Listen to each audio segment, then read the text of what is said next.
می‌بینید عوض حشر شاکیرو جزا مراد محمدی در مقابل درازگوشیوف در دوشک بی یک لحظه جاوت سوتو می‌داره زیر یخم و با غرداری تموم در ابتدای مسابقه بالا میکشه، سنگی سبک میکنه، حریف پاشو به عقب میده، دوباره مشابه رو ول نمیکنه. اینجا بابا این تکون انداز پایین بر مراد محمدی کشیگیر فوق‌العاده است، با هر چه زیبایی تمومتر.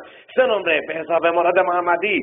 کشیگیر فوق‌العاده لرستانی صبح امروز هم در مقابل کوبیجاشفیلی از آلمان کشتی زیبایی رو گرفت.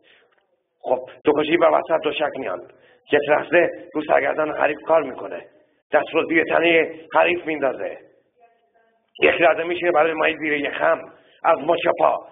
این شگرد این کشتیگیر هست، مچ پا رو بالا میکشه، حریف پاشو به عقب میده، مراد محمدی سعی میکنه پا رو بالا بکشه، با قلدری تموم حریف رو عقب پاشو عقب میده، تکون میده، ولی مراد محمدی خیلی سمج رو سر پاش کار میکنه، میشینه برای مایی کولنداز مجدد. این شگرد این کشتیگیر هست، اما گوبی درازگوش نمیذاره، سر پایین میکشه، با قلدری تموم، با زور هرچی تمومتر. آفرین بر مراد محمدی. 3 نمره حساب کشتی 6-0. آفرین بر این گوشی و بعد قبرس کشتی خواهد گرفت.